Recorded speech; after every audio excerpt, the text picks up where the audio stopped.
올여름 날씨가 참 종잡을 수가 없는 것 같은데 원래도 이렇게 장마 끝나고 비가 많이 오는 경우가 흔한 일입니까? 네, 그렇습니다. 기상청이 지난 1일 남부지방 장마가 종료됐다고 밝혔는데요. 사실 과거 기록을 살펴보면 장마가 종료돼도 강한 비는 계속됐습니다. 무슨 말이냐면 우리나라 여름철 평균 강수량은 727.3mm인데 장마철 강수량은 356.7mm로 절반 정도 됩니다. 즉, 나머지 절반의 비는 장마 전후로 내린다는 얘기입니다. 심지어 장마 이후에 강한 비가 더 많이 내린다는 통계도 있습니다. 장마 기간은 통상 6월 말쯤 시작해 한 달쯤 지속됩니다. 그런데 3시간에 60mm 이상, 즉 호우주의보 수준의 비가 내린 횟수를 비율로 따져보면 남부지방의 경우 7월에 31.2%, 8월에 34.4%로 오히려 장마 이후인 8월에 더 많습니다. 장마 종료 선언 후에 폭염과 강한 비가 이어지는 게 우리나라 보통의 여름철 날씨입니다. 그렇다면 사실 사람들이 이렇게 헷갈려 하기도 하고 여름철에 장마라는 기간을 구분짓는 게 의미가 있나 하는 생각이 드는데 이건 어떻게 봅니까?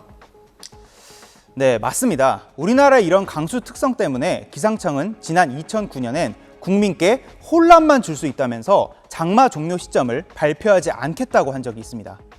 여름철 초대 관심사였던 장마예보가 역사 속으로 사라지게 됐습니다.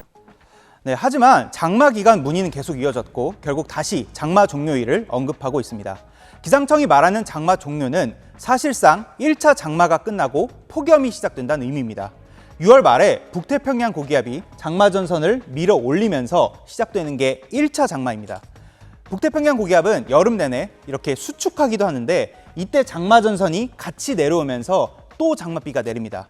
그래서 2차, 3차 장마가 올 수 있는 것이고 9월까지도 이런 현상이 나타나면 가을 장마가 됩니다. 장마 이후에도 장마 전선, 저기압, 태풍의 영향으로 비가 자주 내리면서 결국 6월부터 9월까지 비가 이어집니다. 기후위기 시대에 호우 형태가 더 복잡해지는 만큼 장마를 비롯해서 여름철 호우 시기 구분을 재정립할 필요성도 제기되고 있습니다. SBS 정구입니다. 프랑스 파리 도심이 이글이글 타들어갑니다. 더위를 피해 센강에 뛰어드는 사람들도 있습니다. 야외에 설치된 온도계의 숫자는 이미 40도를 훌쩍 넘겼습니다. Ça donne envie de se mettre dans le frigo. Non, dans le congélateur quand même. 프랑스에선 약 1,900개 학교가 휴교에 들어갔고 열기로 인한 사고 우려에 에펠탑 전망대 출입이 제한됐습니다. 낮 기온이 46.6도를 기록해 역대 최고 6월 기온을 기록한 포르투갈에선 대지의 뜨거운 공기가 하강 기류와 만나 마치 쓰나미 같은 거대한 희귀 구름을 만들어내기도 했습니다. 인명피해도 이어져 이탈리아에선 야외에서 일하던 작업자 등 2명이 숨졌고 온열 질환자도 20% 늘었습니다. 영국과 스페인의 6월 평균 온도가 관측사상 가장 높게 관측되는 등 더위 기록도 다시 쓰이고 있습니다. 이번 폭염은 북아프리카의 강한 고기압으로 인한 열돔 현상과 함께 지중해의 높은 수온이 원인으로 지목됩니다. Temperature of the Mediterranean Sea is 3 to 6 degrees greater than what is normal for this time of year. 한여름이 아닌 6월부터 시작됐다는 게 특히 이례적입니다. 폭염을 조용한 살인자라고 표현한 세계 기상기구는 이런 극단적인 더위가 갈수록 심해질 거라고 경고했습니다. And by 2050, about half the European population may be exposed to high or very high risk of heat stress during summer. 세계보건기구는 최근 유럽에서만 매년 17만 5천 명 이상이 더위의 영향으로 목숨을 잃고 있다고 분석했습니다. 유럽뿐 아니라 미국과 아시아에서도 고온 현상이 이어지면서 지구촌 기상이 겪어보지 못한 새로운 단계에 진입한 것 아니냐는 우려도 나옵니다. SBS 박지현입니다.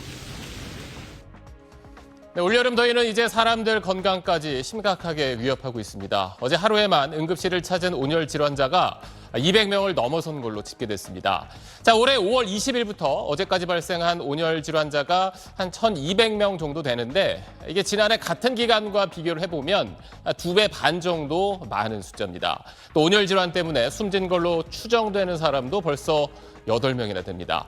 자, 그럼 올여름 폭염으로부터 우리 건강을 지키려면 어떻게 해야 할지 지금부터 전문가와 함께 자세히 알아보겠습니다. 신경외과 전문의인 조동찬 한양대 특임 전문 교수 나와 있습니다.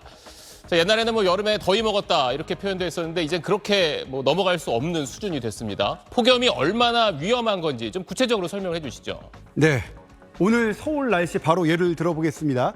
기온이 35도씨, 습도가 45%, 이런 게 6시간 이상 있었는데요.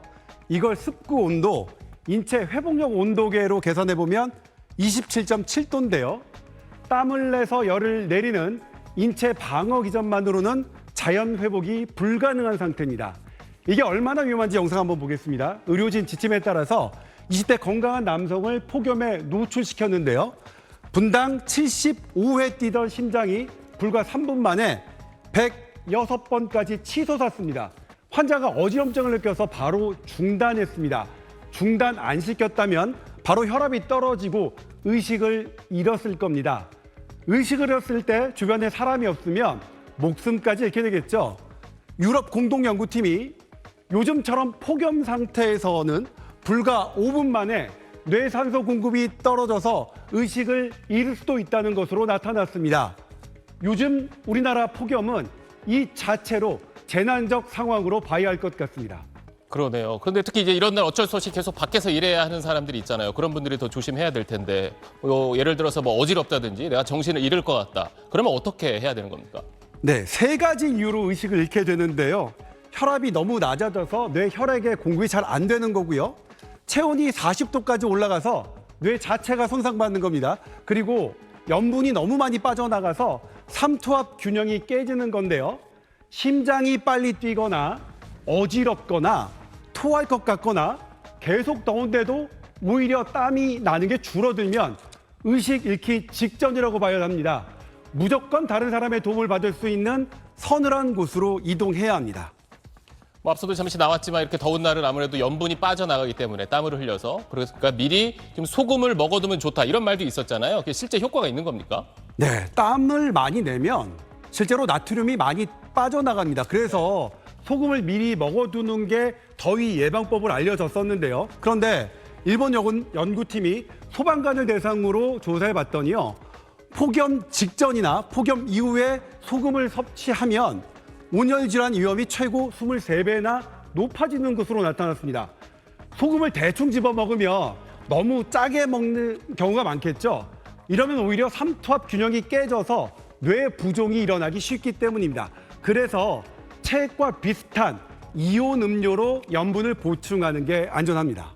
네, 우리 주변에 몸이 약한 분들한테 더 배려가 필요한 올 여름인데 특히 이제 임산부한테도 이 폭염이 위험하다면서요. 네, 지난해 네이처 메디슨에 발표된 논문 바로 보시겠습니다.